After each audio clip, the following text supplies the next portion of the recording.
Oh my gosh, 34 provinces, 5 special administrative status, and capital Jakarta. Oh, I've heard about Jakarta. Yeah. Located on Java, the world's most populous island with nearly half of the entire population of Indonesia in it.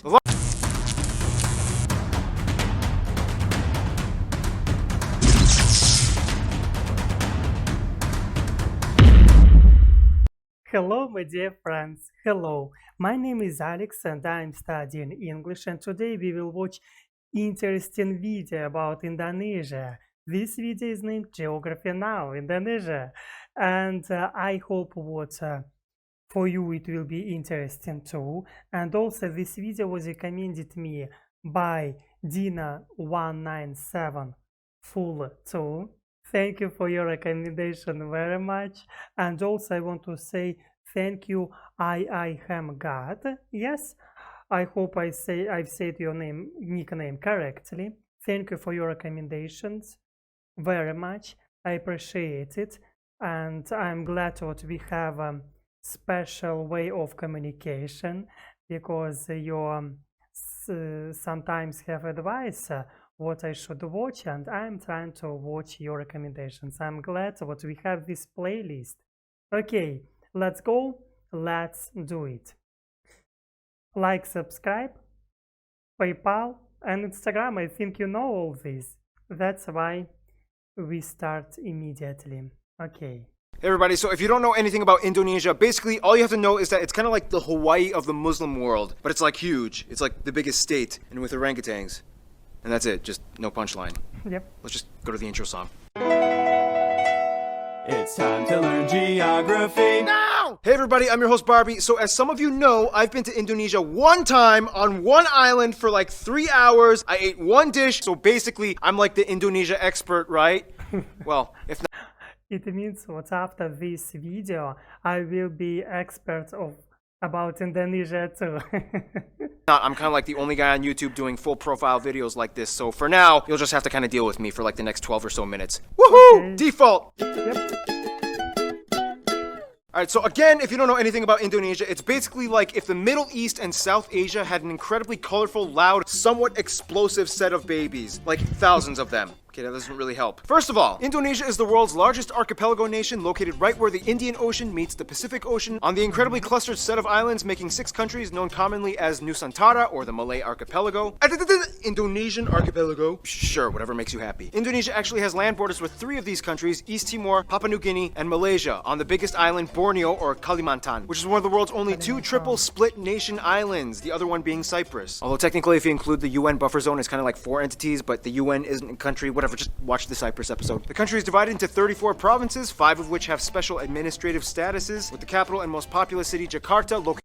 Oh my gosh, 34 provinces, 5 special administrative status, and capital Jakarta. Oh, I've heard about Jakarta. Yeah. Located on Java, the world's most populous island with nearly half of the entire population of Indonesia in it. The largest cities after Jakarta are Surabaya and Bandung, both located on Java Island, and Medan, located on Sumatra. Jakarta Soekarno-Hatta International, Bali's Ngurah Rai International in Denpasar, and Surabaya's Juanda International. Now here's where things get a little speculative. Today, there are still arguments claimed as to exactly how many islands Indonesia has. The National Coordinating Agency for Surveying and Mapping says Indonesia has about 13,500. The National Institute of Aeronautics and Space Agency says that it has about 18,300, whereas the Indonesian government claims about 17,500. But wherever the point is, there's a lot of them. Over 8,800 have names, and over 900 of them are permanently inhabited. You would think they are the country with the most islands, but surprisingly, Finland and Canada beat them. But a lot of their islands are kind of like boop-a-doop little islands in the lakes, so does it really count?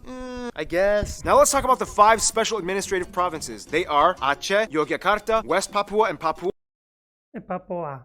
Aceh, Yogyakarta, West Papua, and Papua. And the capital, Jakarta. Now, no surprise, the capital, Jakarta, acts as its own political entity. Lots of countries do that. But what about the others? First, Aceh. Aceh is kind of like the black sheep of Indonesia. It's the only province in which Sharia law is fully implemented. Also, they kind of have like a ton of oil, so yeah, they've kind of asserted a very independent ideology that sets them apart as autonomous from the rest of Indonesia. Then you have Yogyakarta, which is the only region that is still governed by a pre-colonial monarchy, the Sultan of Yogyakarta, who acts as a hereditary governor. Otherwise, we get the two Papuas, which collectively used to be the province called Irian Jaya, but then in 2003 they got split into two. Basically, this is the place that has the least in common with the rest of Indonesia. It has a culture and background closer to their cousins across the border in Papua New Guinea. So then why is this part of Indonesia? Well, long story short, Indonesia was basically like, well, now that we have our full sovereignty, we get everything that the Dutch colonized. But the people of Papua were not too happy, so then Indonesia was like, all right, we'll give you a vote to stay or leave. However, we would strongly implore you to make the right decision. So they voted to stay in. A lot of people complained. There's still some current opposition, and to this day, the area has a relatively high level of autonomy, and the government kind of just leaves them alone except for when it comes to mining for resources. Oh, and the South Maluku area also kind of has like an independence dispute thing kind of going on, but the major opponents to the Indonesian government are primarily based in the Netherlands. Then you have the strange Riau Islands, which look like they should belong to Malaysia, but they don't, even though they have a strong Malay-derived culture. Then you have the Ambalat Sea Block, which has a ton of oil that both they and Malaysia argue over. So that essentially covers most of the administrative divisions of Indonesia. Some of the most notable spots of interest in Indonesia might include the National Monument and Museum, Royal Keraton Ngayogyakarta Palace, Ratu Boko, the Magelang and chicken-shaped What? Magellan chicken-shaped church? Oh wow. churches, Borobudur, disputed to be the largest Buddhist temple in the world.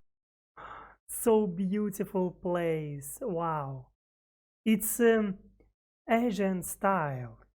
I think so. Maimun Palace, the Taman Sari Underground Mosque, the Equator Monument, the Pura Ulun Danu Bratan Lake Temples. Yeah, try to say that 5 times fast. Pura Ulun Danu the Batan Lake. The Millennium Bridge, the Sacred Monkey Temple, the Hellmouth or Elephant Cave, the 7-story pagoda of Cebu, the smoked mummy villages of Aikim and Jiwika in Papua. Or if you're lazy, you can just go to the Taman Mini Indonesia Indah Park, which kind of has like a bunch of replicas of all the famed sites in Indonesia. Oh, and keep in mind, there's Dutch colonial style buildings all over, too many ancient temples and pagodas to list. But no matter how many buildings and landmarks are built, they will never compare to what Mother Nature has done. Which brings us to Indonesia's land is like that one ex we all had back in our 20s that we trusted a stupid friend to hook us up with. Super attractive, but almost killed you a few times. Indonesia lies on what is labeled as the prehistoric continental shelf known as Sundaland, which during the Ice Age times pretty much connected all of the islands together before the Wallace Line until the ice melted and filled in the gaps. Now this is where things get incredibly messed up. Not only is Indonesia right in the worst part of the Ring of Fire, but the country is basically smashed between 3 converging major continental plates. The Eurasian, the Pacific, and the Australian plates, with dozens of minor plates and rifts like the Sunda, Timor, Banda, Molucca, and so on. This in return I didn't know so many things, and with geography now I'm happy we can learn more about all the world, about other countries. It's wonderful. gives Indonesia over 400 volcanoes, disputably more than any in the world, with over 150 active ones, making it the most volcanically active country in the world as well. This means on a daily basis, Indonesia experiences on average about 4 earthquakes a day, ranging anywhere between the small, timid 3 to a noticeable 6 on the Richter scale. And you never know where or when they will happen. Impressive. Nonetheless, volcanoes can be a good thing, especially when concentrated close to the equator, as the warmer, humid climate allows moisture and minerals to coalesce, creating some of the most fertile land on the planet. This is why places like Hawaii and Iceland are so radically different despite both being volcanic islands. In the end, Indonesia got blessed with a flourishing abundance of flora and fauna, the second highest concentration in the world after Brazil, many of which being endemic species like the Rafflesia arnoldi and the Titan arum, the largest flowers in the world, which each smell like rotting corpses. And at over 180, they also have the highest concentration of mammals out of anywhere in the world. Nonetheless, the national animal is actually a reptile, the largest in the world at 3 meters long, the famous Komodo dragon, which you can find a bunch of on Komodo Island, which is where they get their name from, and they can kill people. Just a heads up. And the surprisingly not national animal, even though everybody knows and loves them, the only great ape in Asia, orangutans, are only found on this archipelago as well. By the way, they look docile and quiet, but orangutans can rip off your arm if you anger them. So don't. Otherwise, the largest mountain, Puncak Jaya, is located in the east in Papua. The longest river, the Kapuas, flows on Kalimantan, or Borneo Island, starting in the east, emptying into the South China Sea. The largest lake, as well as the largest volcanic lake in the world, Lake Toba, can be found on Sumatra. This is also the site of the largest speculated volcanic explosive eruption on Earth that essentially created a worldwide volcanic winter. The eruption was so big that you can literally observe ashes from the explosion that went as far as Malawi in East Africa. Remember, guys, Mother Nature is beautiful, but if she wants, she can kill you. Close to Puncak. She can kill you. I like his sense of humor. Yeah. Jaya is Grasberg, the largest gold and copper mine in the world. And on Mount Ijen on Java, which spews out blue lava, all over you can find intrepid sulfur miners that literally go into the base of the volcano. If I'm right, Johnny Harris did video about this, and he was in Indonesia, or will do. I don't know. I want to see this one moment. Wow. Johnny Harris. Yep. Yeah, he did this video in Indonesia. Again. Yep.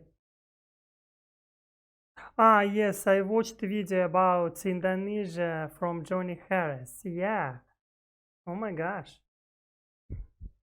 Craters risking health just to get raw sulfur ores. Otherwise, you have other anomalies like the Sidoarjo mud volcanoes, the three-colored lake Kelimutu in Flores, and the Kakaban Island jellyfish lake. Too many strange places. To this day, Indonesia is the #1 producer of palm oil, cloves, cinnamon, nutmeg, coconut, and vanilla. Some national dishes might include things like rendang, satay, or satay, gado-gado, lontong, ketupat, papeda, ikan bakar, pempek, tumpeng, lemang, and the national dish nasi goreng, which basically just means fried rice, which has no exact recipe. You can mix it up and kind of do whatever you want to it. Oh, and keep in mind, Malaysia might argue that some of these dishes belong to them, but that's a whole other story tied in with history and culture.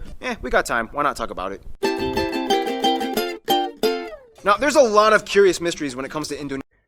Here I know what Indonesia have population maybe 250 or 60 million people. I know this. Indonesia's people. Like, how did they become predominantly Muslim? Or what's the whole deal with them in Malaysia? Or wait, this guy is considered an Indonesian? What? First of all, the country has about 263 million people, making it the 4th most populous country in the world, with the largest population of Muslims as well. Now here's the thing. In a sense, yes, 95% of the population is considered native Indonesian, but that's an incredibly broad term considering that Indonesia has about 300 different ethno-linguistic groups split up across all the island regions of the country. If you look at a map with the actual ethnic group breakdown, it kind of looks something like this. Nonetheless, the two largest parent ethnic groups are the Javanese that make up about 40%, the Sundanese that make up about 15%. Otherwise, the rest of the population is primarily made up of smaller groups and tribes that have only around 2 to 3% each, like the Batak, the Sulawesi, the Balinese, Minangkabau, Betawi, Papuan, Dayak, and so on. Finally, about 5% are non-indigenous Indonesians like Chinese, Arabs, Indians, and even a few Europeans. They also use the Indonesian rupiah as their currency, they use the Type-C plug outlet, and they drive on the left side of the road. And here's where things get a little confusing. Culture and language. The one thing that kind of unites all Indonesians is that they share the national language Bahasa Indonesia, which means the Indonesian language. However, Bahasa Indonesia is actually kind of like a lingua franca to many of the people, as Indonesia is the world's largest trilingual country. In addition to Bahasa Indonesia, most people speak their own mother tongue as well as English. Yep, English. They caught on quick when they realized it was the money language. The funny thing is, even though the Javanese make up the largest people group, the Javanese language is not an official language. Technically, it could have been, but then that would have favored one people group over all the others, which would have caused tension, so they kind of had to choose like a neutral default. Plus, Javanese is like really hard to learn, and the original writing system, although very beautiful, is incredibly difficult to. Wow. I don't understand here. Oh, for me it's mystic symbols.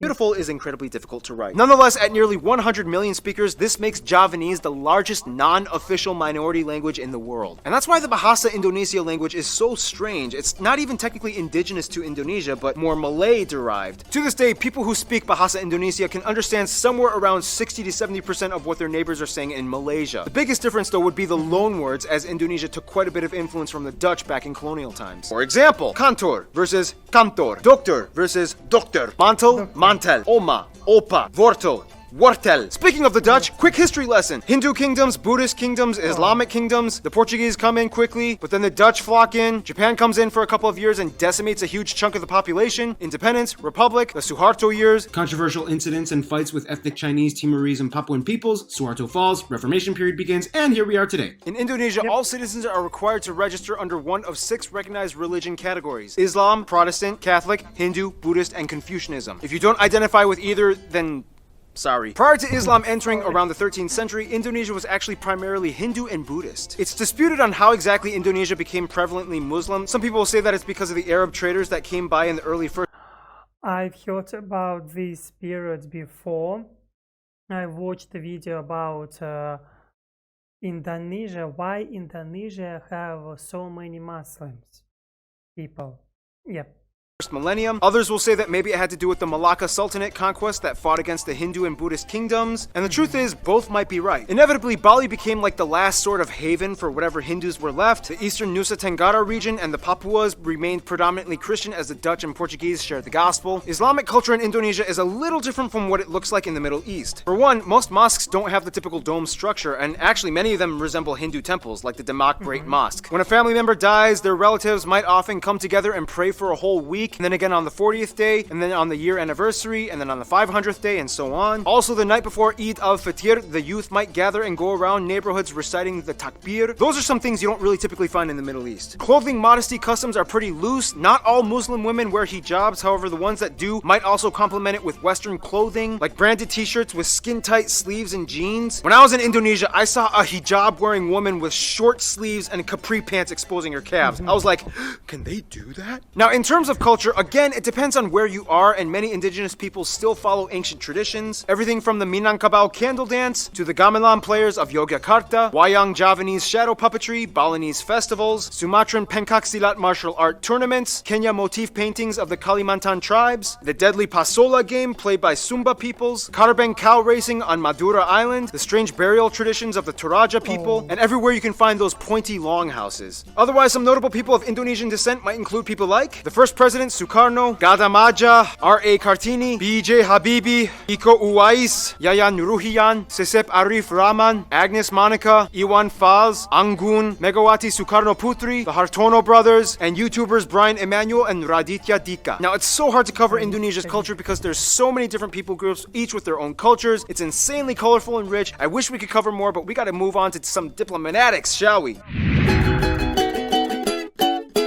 Okay, so Indonesia is basically like the kingpin of Southeast Asia with the largest population and economy, as well as being a member of the G20. Therefore, they know how to manage relations. First of all, the rest of the Muslim nations in the Middle East generally get along with Indonesia as they see them as kind of like their strange Asian cousins. Indonesians make up the largest group of pilgrims for the Hajj in Mecca. However, there has been some controversy with Saudi Arabia in regards to migrant worker abuse and death sentences. Since then, Indonesia dramatically decreased its expat programs. The US, the Netherlands, and Australia are kind of like their biggest non-Asian supporters. In addition to trade and business, the US played a huge role in Indonesia's independence, and they worked closely during Cold War times. The Netherlands still holds close ties to Indonesia despite post-colonial bitterness. Plus, tons of Indonesians live in the Netherlands. To this day, they have the second largest population of Indonesians outside of Indonesia after Malaysia at nearly 2 million. Australia gives some of the most aid to Indonesia, especially after catastrophe incidents, and even though there are some controversies involving immigration and attacks on Australians abroad, they still share close ties generally. Now, Indonesia and Malaysia are kind of like the Colombia and Venezuela of Southeast Asia. They're like the twins separated at birth and have a strange love-hate relationship. Malays accuse Indonesians of stealing their culture and language. Indonesians accuse them of not being grateful for all their help during war times. But when they actually meet up as people, it's like they're totally brothers. Nonetheless, most Indonesians I talk to have said Japan is probably their best friend, which is funny because Japan kind of really messed things up during World War II. Nonetheless, they've moved on, and today Japan makes up the largest export partner. Tourists flock in year-round, and the two have been building each other up for over half a century. In conclusion, Indonesia's people are very much like their islands, numerous with lush, colorful, strange diversity. Sometimes a cyclone, earthquake, or volcano of controversy erupts, but at the end of the day, they still flourish together as one. Stay tuned, Iran is coming up next.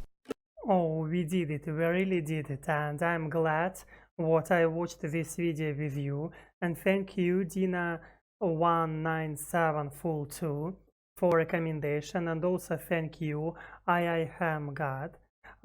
Thank you for your recommendations very much.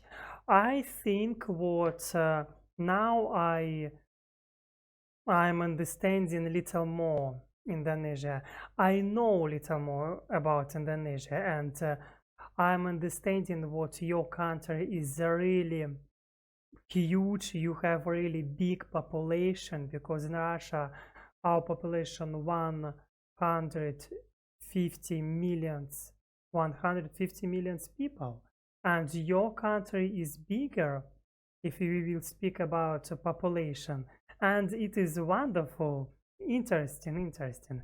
And I don't know what relationships between our countries, but I hope what our relationships will be better, year by year, step by step. And yes, thank you for your recommendations. You can leave like and subscribe to me. Also, you can find my Instagram and help me in PayPal. And also, I will be glad to read your opinion about Indonesia. What do you think about this country? Maybe you were there, maybe you live there. For me, it will be very interesting. And yes, thank you. And of course, see you next time.